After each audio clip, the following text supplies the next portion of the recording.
May natuklasan kaming bagong tambayan mga manay. Yung di lang basta pasyalan, cafe, restaurant na pwedeng-pwede kang makapag-relax. Ganun yung atake niya. Grabe, alam niyo ba hanggang ngayon hindi ako makaget over na may ganito kagandang lugar na may mapupuntahan kami. So eto na nga yung kwento. Dapat kasama ko yung mga bata ng araw na to. Kaso nga, tinatamad ng mga chikiting kaya iniwan namin.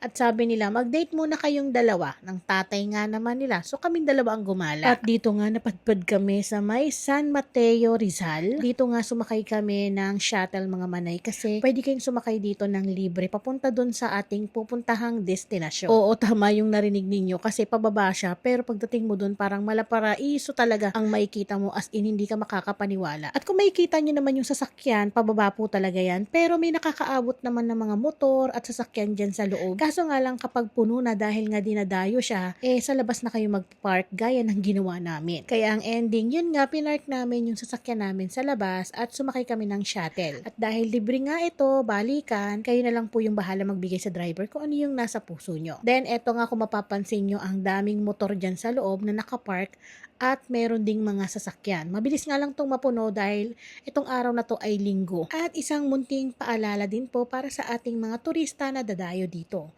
Bawal na bawal po tayong gumamit dito ng vape, bawal din pong magpasok ng mga pagkain, at syempre, bawal din po talagang manigarilyo.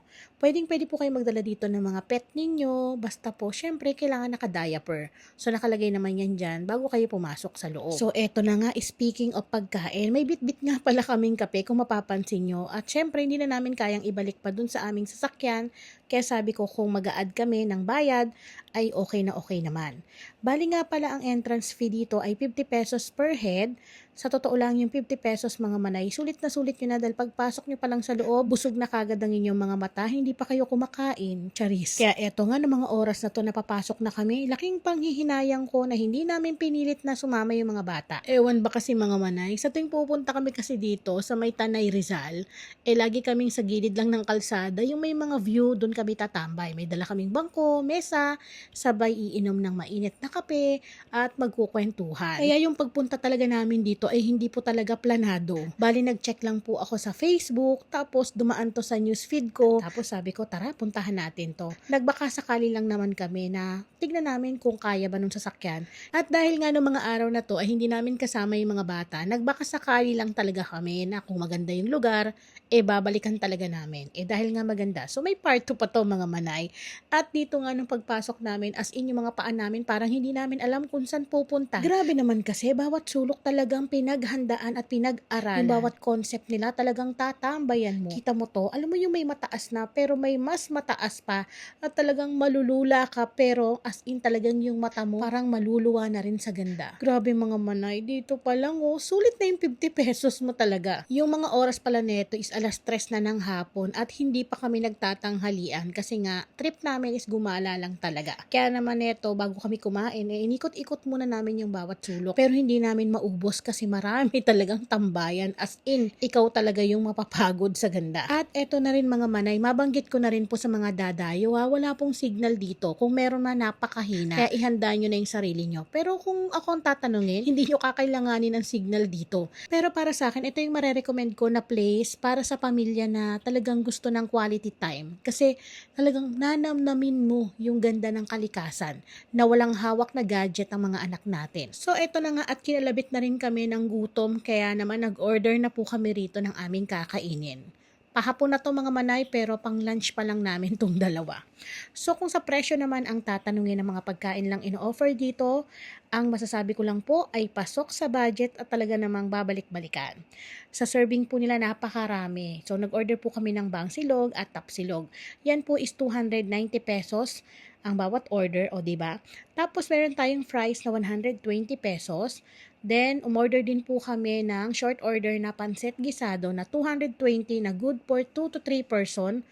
Ang dami nito, as hindi talaga namin naubos. Dito nga habang kumakain kami, pinag-uusapan namin yung presyo ng pagkain nila dito. Kasi hindi kami makapaniwala na ganun yung presyo nila. Pero ang ganda ng lugar. Sa totoo lang, sa ibang mga lugar na napuntahan namin, yung presyo ng mga ganitong pagkain ay talagang umaabot pa ng 350 to 450 pesos. Pero sa lugar nila na napakaganda, sulit na sulit kasi ang ganda ng view habang kumakain ka. Tapos yung pagkain, ang daming serving, kaya mabubusog ka talaga. O siya, tapos na kaming kumain, kaya naman ngayon maglalakad-lakad kami para bumaba naman yung mga kinain namin dahil talagang nabusog kami dun sa in-order namin. Dito pa lang kung makikita nyo, linggo to mga manay, kaya ang dami talagang tao. Kaya siguro payo ko lang kung dadayo kayo rito para mas masulit ninyo ang bawat sulok ng place nila, pumunta kayo dito mga weekdays mga manay para talagang enjoy na enjoy ninyo kasama ang inyong pamilya. Alam nyo mga manay, ng mga oras neto nakasama ko yung partner ko, puro wow, ang ganda, wow, ang ganda. Yun na lang yung lumalabas sa bibig naming dalawa. At dito nga kung mapapansin nyo, ayan mga manay, yung napakahaba na yan, meron sila rito ang hanging bridge na temporary close po daw ngayon. Pero soon o-open po ulit nila yan. Then dito nga marami naman kayong pwede ditong pagtambayan, pagpicturan. Meron din po mga nag-aalok dito na pipicturan kayo para talagang mas maganda yung kuha ninyong view. At meron din po nag-aalok dito ng pwede kayong i-video. Kung kayo ay gusto nyo, memorable yung pagpunta nyo rito. Ako may sarili akong kasamang drone charis. Yung partner ko yung nagbibideo sa akin. Eto pa ang maganda. Kung meron kayong dalang bata, no worry dahil meron sila ritong playground na pwedeng mag-enjoy ang mga chikiting natin. Habang nakatanaw tayo sa magandang tanawin, pwede tayong mag-order ng coffee at nakakapag-enjoy din yung mga chikiting natin. Alam nyo ba, nagtatanong nga kaming mag-asawa, hanggang ilang oras ba yung 50 pesos entrance namin? Sabi nga nila, bahala po kayo kung gusto niya hanggang mag-close po yung cafe. Natawa na lang talaga kaming dalawa. Pero anyway, alam niyo po ba na nag-o-offer din sila dito ng mga room? Kung gusto niyo mag-Airbnb, meron po sila ditong resort para tumambay kayo, mag-relax, mag-overnight, kaya no worry kung aabutin kayo ng gabi, sagot nila ang problema nyo. Mag-stay lang kayo dito, tas kinabukasan habang ninanamnam ang magandang kalikasan, sabay humihigop ng mainit na kape, kaka-enjoy yun talaga. So eto na nga at ang bilis lang ng oras at uuwi na kami, kaya naman sabi ko sa mister ko, pinagpaplanuhan na namin na bitbitin namin dito yung mga chikiting namin. So dito nga ay sasakay ulit tayo ng shuttle at yun nga gaya ng sabi ko, libre po ito pero kayo na po yung bahala kung mag-aabot kayo sa driver. Syempre pampalubag loob na rin. Thank you po!